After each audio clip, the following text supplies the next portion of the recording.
नमस्कार, times now नव भारत देख रहे हैं आप। आपके साथ मैं हूं श्वेता भट्टाचार्य। पाकिस्तान की जमीन पर अलग अलग मोर्चे खुले हैं। पीओके में आवाम सवाल पूछ रही है, केपीके में बंदूकें गरज रही हैं और बलूचिस्तान में बगावत की आवाज बुलंद है। वहीं अब पाकिस्तान की सत्ता का असली किला यानी रावलपिंडी भी दरकने लगा है।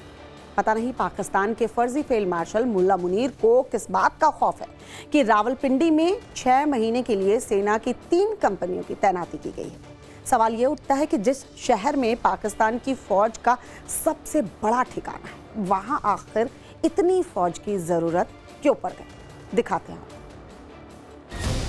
पाकिस्तान के फर्जी फील्ड मार्शल मुल्ला मुनीर का पावर क्या बढ़ा? रावलपिंडी में फौज का पहरा भी बढ़ गया। रावलपिंडी पाकिस्तान आर्मी का हेडक्वार्टर है, जहां पहले से ही हर वक्त फौज का भारी जमावड़ा रहता है।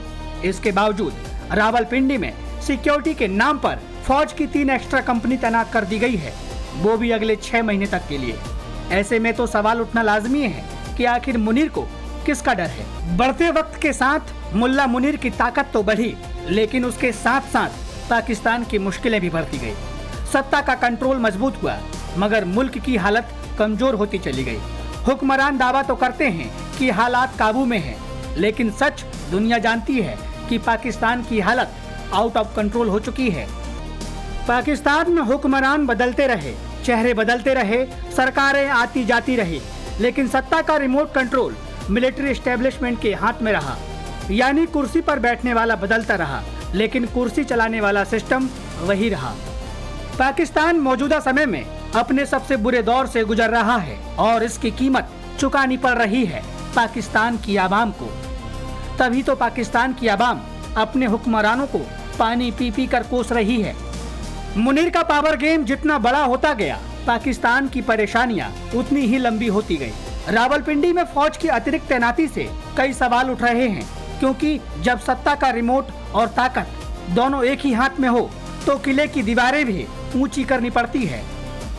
ब्यूरो रिपोर्ट, टाइम्स नाउ नव भारत। पाकिस्तान में गजब ही रेस चल रही है। भारत दुनिया को टेक्नोलॉजी एक्सपोर्ट करता है, वहीं पाकिस्तान अभी भी अपनी तरक्की का शॉर्टकट गधों में ढूंढ रहा है और गधों के प्रोडक्शन पर फोकस बढ़ा रहा है। हालम यह हो चुका है कि अब तो गधों के भरोसे अपनी इकोनॉमी को सुधारने का सपना संजोकर बैठा है। तो क्या वाकई अब गधा बेचकर मुनीर खाएगा और बदलेगी पाकिस्तान की तकदीर? देखिए। कहते हैं ना कि गधों के भी दिन आते हैं, लेकिन आज तक इसका कोई सबूत नहीं देखा था।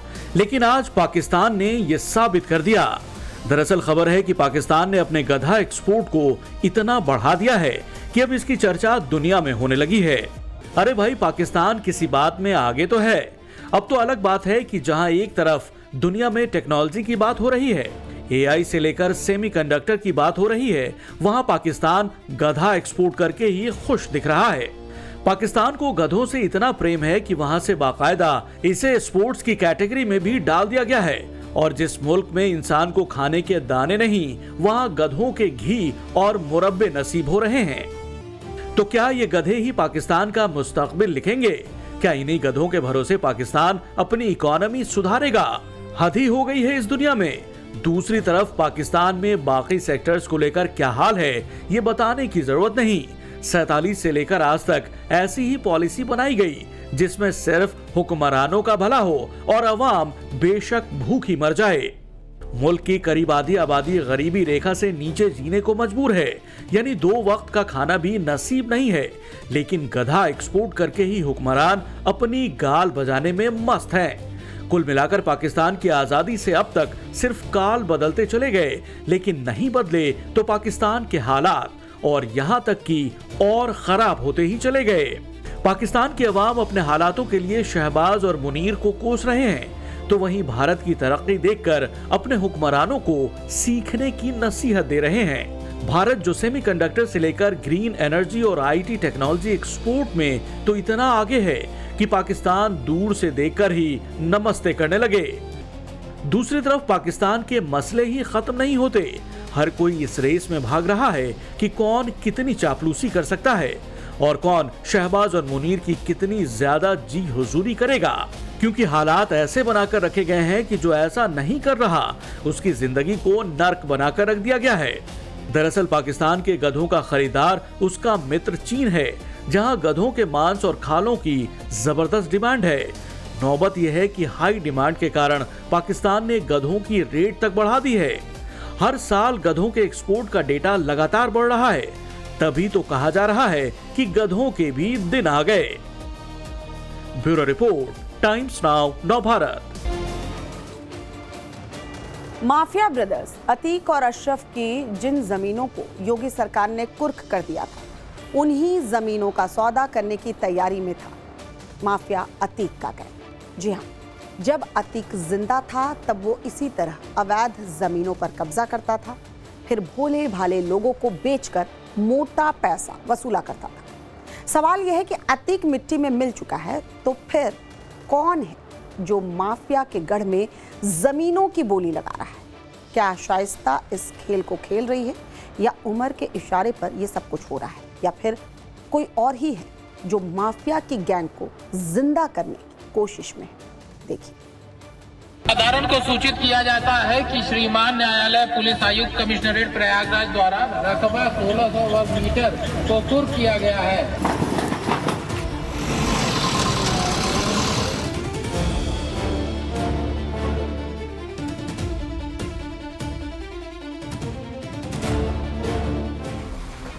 जिस अवैध जमीन पर ये बुलडोजर चल रहे हैं, ये जमीन माफिया अतीक के छोटे भाई अशरफ के नाम पर थी, जिसे योगी सरकार ने माफिया फैमिली के खिलाफ कार्रवाई के दौरान कुर्क किया था।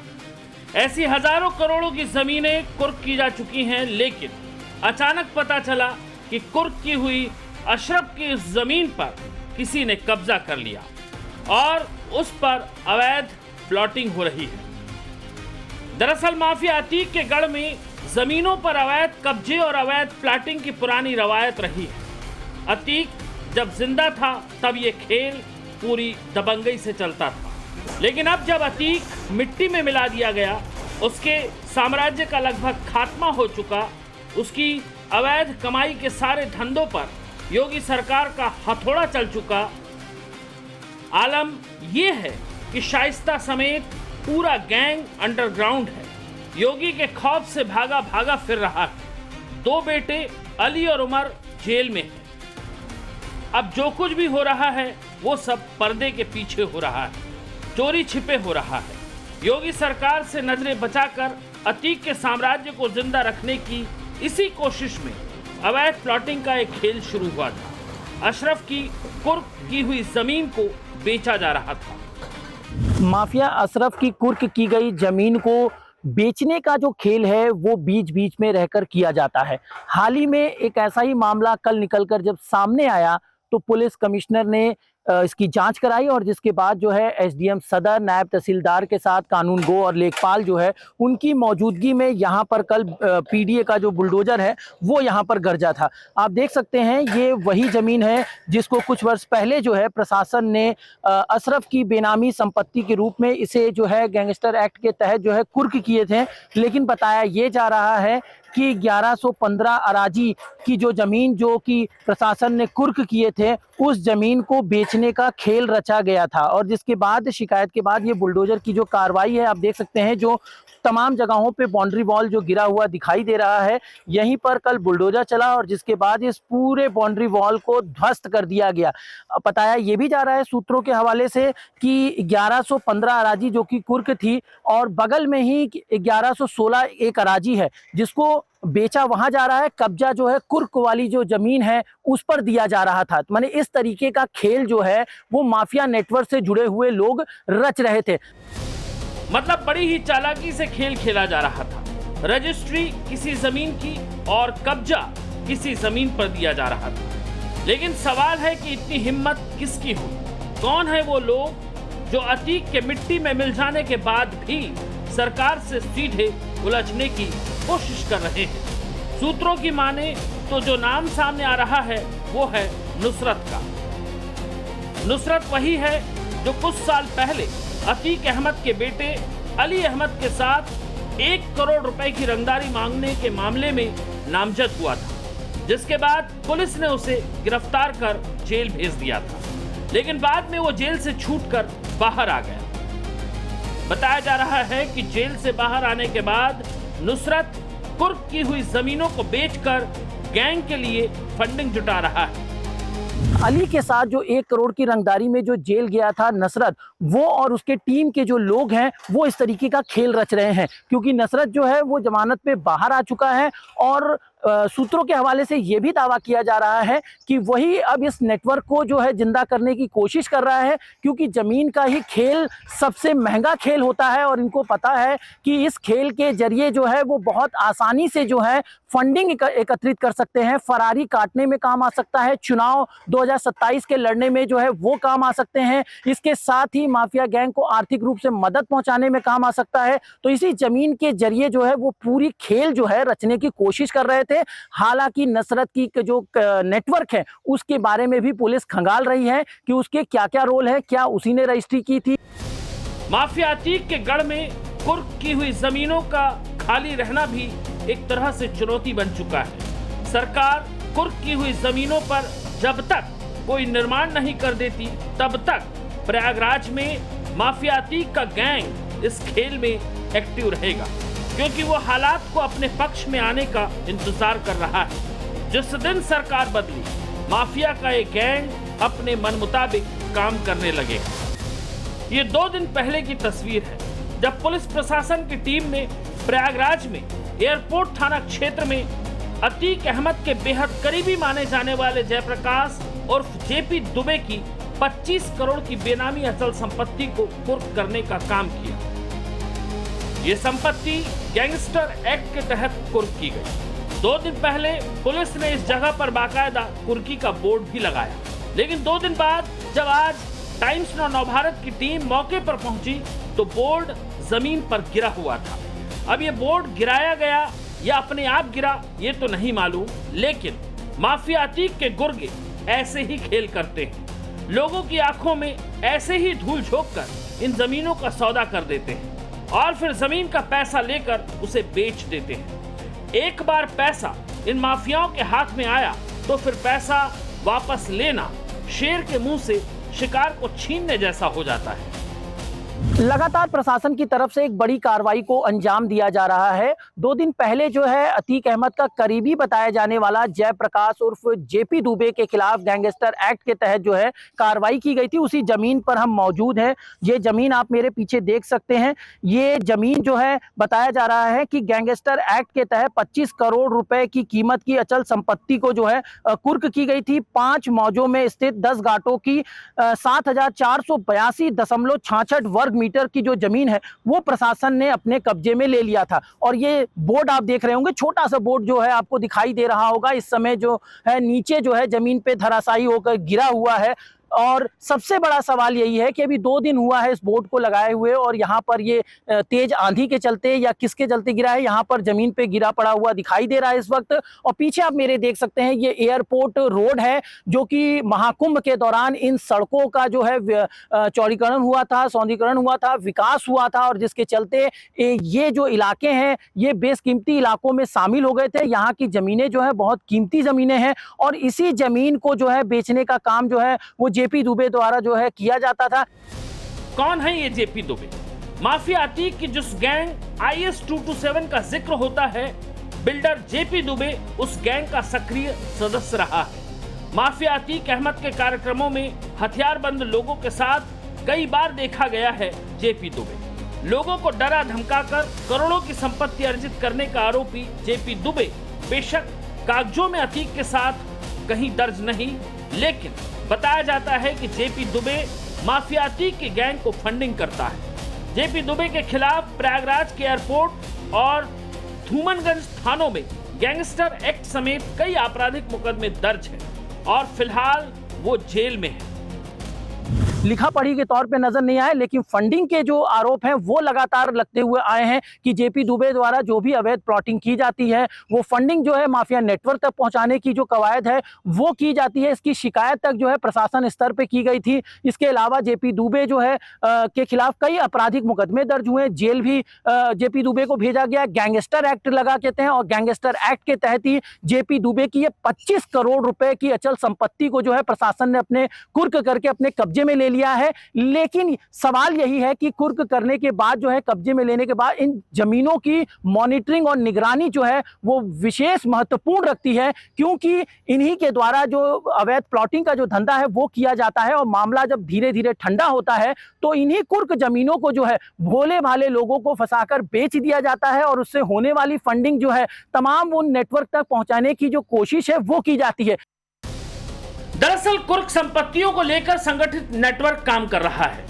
पूर्व में माफिया ब्रदर्स अतीक और अशरफ और उनके गैंग से जुड़े लोगों की संपत्तियों पर जब कुर्की की कार्रवाई की गई थी, उस दौरान तैनात रहे ज्यादातर प्रशासनिक अधिकारियों का अब ट्रांसफर हो चुका है।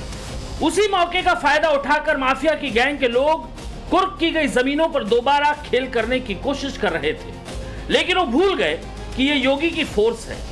जमींदोज हो चुके माफिया को किसी भी सूरत हाल में पनपने नहीं देगी। माफिया ब्रदर्स को सबसे बड़ी और आर्थिक चोट अगर पहुंची थी तो दो जमीनों पे जब कार्रवाई हुई तो सबसे बड़ी चोट मानी जा रही थी। एक जमीन झूसी स्थित थी तो दूसरी जमीन जो है एयरपोर्ट थाना अंतर्गत थी। झूसी स्थित जमीन को कुर्क करने का अगर किसी ने काम किया था तो धूमनगंज के तत्कालीन इंस्पेक्टर रहे राजेश कुमार मौर्य और उनकी टीम ने की थी, और उस जमीन की कीमत भी 100 करोड़ से अधिक की आंकी गई थी, यानी कि 1 अरब। और दूसरी जमीन जो एयरपोर्ट थाना अंतर्गत जो कार्रवाई की गई, उस समय के एसडीएम रहे सदर अभिषेक सिंह और उनकी टीम ने की थी, वो भी 100 करोड़ से अधिक की संपत्ति बताई गई, यानी कि 1 अरब। ये दो जमीनों पर सबसे बड़ी आर्थिक चोट जो है माफिया नेटवर्क पर पहुंचाने का काम किया गया था। अब इस समय के पुलिस कमिश्नर पीयूष मौर्य की अब टीम जो है अब उन्हीं जमीन और तमाम कुर्क जमीनों की निगरानी मॉनिटरिंग की जा रही है, उसकी वर्तमान स्थिति देखी जा रही है। ऐसे में वर्तमान के कमिश्नर का साफ निर्देश है कि कुर्क की गई जमीनों पे अगर किसी की नजर है या घात लगाए बैठे हैं तो उनको बख्शा नहीं जाएगा। ऐसे लोगों को चिन्हित करके जेल भेजने का काम किया जाएगा। योगी ने कहा था कि वो माफियाओं को मिट्टी में मिला देंगे, और मैं फिर इस बात को कह रहा हूं कि माफिया कोई भी हो, सरकार की जीरो टॉलरेंस की नीति है और उन माफियाओं के खिलाफ मिट्टी में मिलाने का काम उनको हमारी सरकार करेगी, पूरी मजबूती के साथ उनसे निपटने का कार्य करेगी। योगी ने यूपी की जनता से जो कमिटमेंट किया उसका असर भी दिखा। अतीक जब जिंदा था तब उसने कहा था कि वो मिट्टी में मिल चुका है। उसके बाद की कहानी तो दुनिया के सामने है। प्रयागराज के केल्विन अस्पताल के पास 15 अप्रैल 2023 को अतीक की हत्या हो गई। अतीक की हत्या को तकरीबन 3.5 साल का वक्त हो गया। शाइस्ता फरार है, 2 बेटे जेल में हैं, 2 बेटों की मौत हो चुकी है, एक एनकाउंटर में मारा गया और एक हाल ही में एक्सीडेंट में मारा गया। बचा एक बेटा अहजम, जो माफिया के गुनाहों की दुनिया से थोड़ा दूर है। लेकिन जिस तरह से माफिया की गैंग जिंदा होने की कोशिश कर रही है वो पूरे माफिया परिवार के लिए बेहद खतरनाक साबित होगी, क्योंकि माफिया राज के खिलाफ योगी का कमिटमेंट पक्का है। जो भी सिर उठाएगा रौंद दिया जाएगा। प्रयागराज से विनय रघुवंशी के साथ ब्यूरो रिपोर्ट, टाइम्स नाउ, नव भारत।